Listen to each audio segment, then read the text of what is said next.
Mañana, ya vamos al entrevistado. Les quiero contar, de todos modos, que este viernes a las 9 de la noche, en el Resto Bar Perón, allí en San Telmo, Bolívar 813, canta Carlos Barragán, la tonina del tango.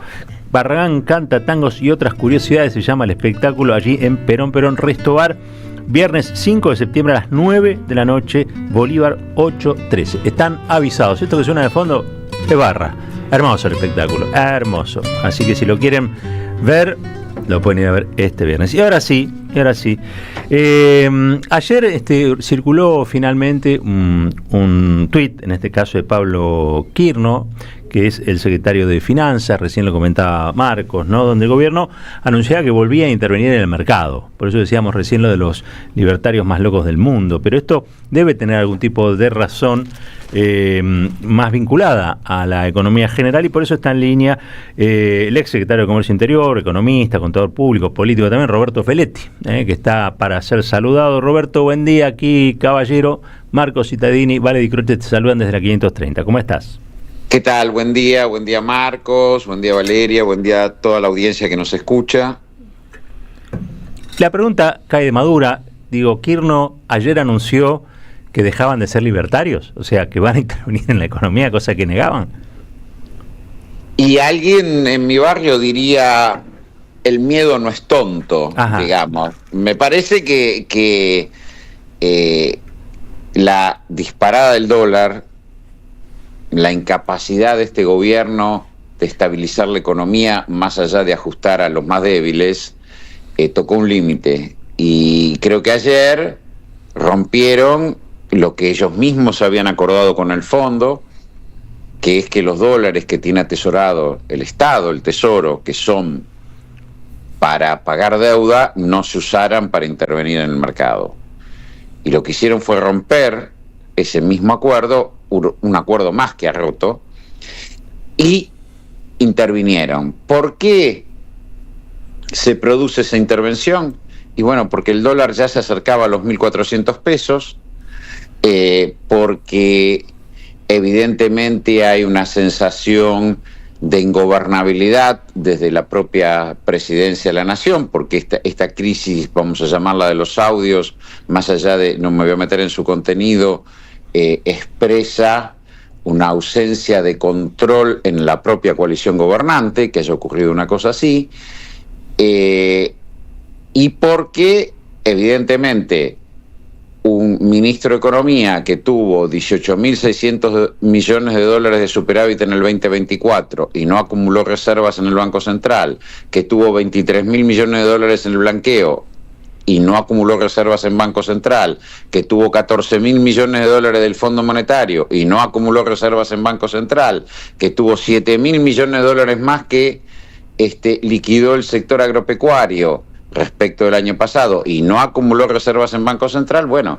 todo el mundo dice la renta financiera o el negocio del carry trade se acaba, ya no da para más. Es decir, es una acción de política económica basada en la especulación financiera que permite la salida de divisas y que termina de este modo. Bueno, evidentemente los agentes económicos entienden que con la crisis política del gobierno, las dudas que hay respecto a la elección, un banco central que no tiene divisas, el incumplimiento de los acuerdos con el fondo y además usar los dólares que tenías reservados para pagar deuda, bueno, los coloca, como diríamos en la jerga, contra las cuerdas, digamos. El gobierno está apelando a tratar de sostener el tipo de cambio por debajo de los 1.400 pesos usando cualquier recurso, y esta es la situación en la que se ha colocado.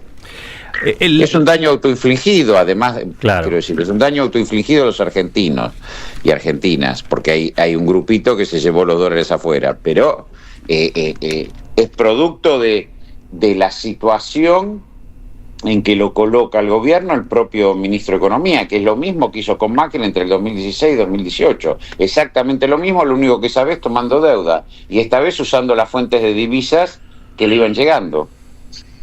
Hay algo que llamó la atención ayer, y es la coincidencia en criticar la medida que va desde Domingo Felipe Cavallo a Cristina Kirchner, ¿no? Que por la noche también destacó que el rumbo del gobierno era errado, estaba equivocado, y que finalmente se tenían que desdecir de lo que habían sostenido. También, bueno, eso que llaman mercado se pronunció, ¿no? Porque los bonos registraron bajas fuertes.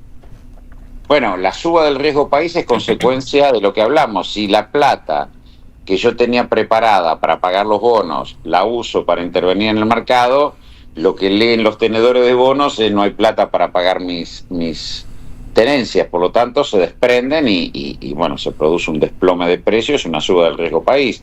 El tuit de Cristina es un tuit preciso, mucho más preciso inclusive lo que yo estoy diciendo. Es claro lo que establece la crisis política y establece la crisis económica con nitidez, y además es algo, y mirá Roberto, y creo que está Marcos también, Marquito, sí.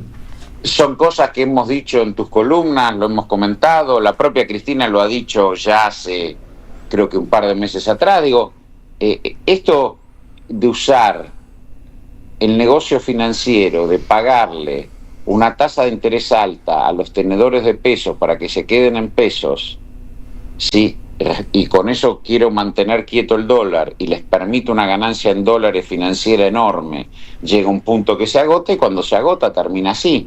Uh-huh. Ahí hay algo que el gobierno trata de instalar, y es que en realidad esta turbulencia está vinculada con la cita electoral. Ayer Furiase mismo, lo pasábamos hace un ratito, decía que después de la elección va a volver a flotar. Por lo que vos estás describiendo, Roberto, nada de esto hay. Digo, en todo caso puede empeorar las cosas o lo que fuera, pero no viene de ahí todos los problemas que está teniendo la Argentina, ¿no? No, de ninguna manera, no. Es más, si te lo quisiera dar porque decir que es riesgo electoral es muy autoritario, mejor que la gente no vote, llevas a esa conclusión, porque daña la economía del país. Eso no es cierto y nunca ocurre. Si lo quisiéramos ver desde el punto de vista político, tampoco al gobierno aparecen encuestas donde lo lapidan. Es decir, que va a un comicio que puede ir con suertes varias, como dicen en el casino, y por el otro la situación económica es muy grave, que no tiene nada que ver con el comicio. La situación económica es grave porque el gobierno ha producido, por efecto de su programa económico, por efecto de priorizar la especulación financiera por encima de cualquier otra medida, una recesión, un daño en el circuito de producción y consumo tan grande que, al no tener dólares en Banco Central y los riesgos que haya de salida de esto por una corrección cambiaria abrupta, que es lo que está pasando en la medida que vos ves que el dólar no flota, como dicen ellos, sino que vuela, entonces vas a un escenario muy grave socioeconómico, porque el país se enfrenta recesión provocada, porque si vos pones una tasa de interés en 75%, no podés esperar que haya movimiento en la calle de producción y consumo. Es decir, se vuelve un dominante de todas las decisiones de producción y consumo la tasa de interés. Y si además eso lo utilizás para pagar una renta financiera que con el correr del tiempo se vuelve impagable, porque es una montaña de deuda que termina siendo impagable, y si además tenés un desequilibrio en la cuenta corriente del balance de pagos, y probablemente termines en una crisis grave como las que ocurrieron en el 89 o en el 2001, y eso no tiene nada que ver con la cuestión electoral. Hay un fenómeno que estamos advirtiendo nosotros, que es el altísimo endeudamiento de la gente, y fundamentalmente con las tarjetas de crédito, y eso pareciera ser también un detonante de cierto mal humor, que vaya a saber si se va a ver expresado o no en esta elección. ¿Vos crees que la economía va a tener un impacto este domingo en la elección? Sí, yo no tengo dudas. Primero porque las estadísticas históricas dicen que la economía tiene impacto a la hora de votar, y mucho. Es cierto que en una elección legislativa el ciudadano, la ciudadanía vota con, si se quiere, mayor libertad a la hora de elegir, porque, bueno, puede alentar a algún candidato que le gusta, puede renovar alguna esperanza o no, digamos. Pero la economía, aún en una elección legislativa donde no se elige ejecutivo, no se elige presidente, que condiciona muchas veces más el voto, o ese voto es más cauto, la economía juega un papel importante. Y hoy los sectores de ingresos medios, trabajadores, comerciantes, pequeños empresarios y demás, están fuertemente agredidos por una política de ingresos que tiende, como te decía antes, a chupar todos los excedentes y colocarlos en la especulación financiera. Entonces, no tenés resto en el mercado interno porque te agreden las tarifas, porque te agreden las importaciones, porque no tenés paritario, la paritaria es muy débil, porque te amenaza el desempleo, digamos. Entonces, esa situación que se expresa en las dificultades para llegar a fin de mes y pagar alquileres y llenar el changuito y pagar las boletas de luz y gas o el transporte, se van a reflejar en las urnas. Y no te quiero hablar del sector informal, porque el golpe a la economía informal hace que el sector informal pierda oportunidades de trabajo. Digo, no es real esto de que, bueno, si yo pierdo el laburo formal, después me autoempleo y soy el patrón de mí mismo. Todo eso no existe. Digamos, la demanda sobre la economía informal, la demanda de servicios personales, deviene de una economía formal robusta. Es cuando se demanda peluquería, empleo doméstico, hay mayor movilidad y se utilizan los medios de transporte alternativo. Ese conjunto de demandas que la economía formal vuelca a la economía informal. Uh-huh. La albañilería, la carpintería, cambiar los muebles, digo, todo este tipo de cosas.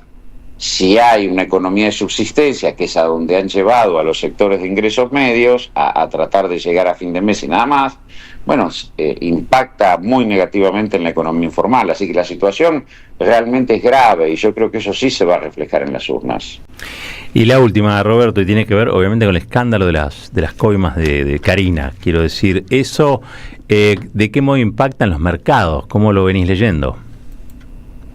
Fundamentalmente, y más allá de que es atroz lo que ha pasado, porque como creo que lo dije en alguna columna hace poco con ustedes, este es un gobierno cobarde, ¿no? Porque pegarle al sector más vulnerable, a jubilados, discapacitados, chicos que necesitan atención pediátrica, médica, digo, es miserable, es cobarde, porque sabes que es un sector que no puede defenderse. Uh-huh. Pero mirándolo cómo impacta en los agentes económicos, es la descomposición política del gobierno. Es decir, la sensación que si un gobierno es impactado por lo que en la jerga se llama el fuego amigo o cuestiones que nacen de su propio seno, es un problema grave de gobernabilidad, de pérdida de control de la situación, que ya se había exteriorizado en el caso Libra.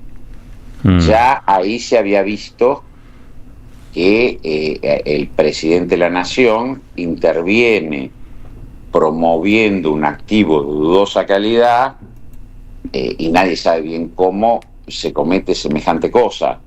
Y ahora esto, bueno, ya como una empresa de 3.700 millones de pesos pasa a facturar 108.000, es lo que está puesto hoy arriba de la mesa, y eso sí, se ve desde el punto de vista de los agentes económicos un gobierno con incapacidad política. Roberto, gracias por este ratito acá en la Radio de las Madres.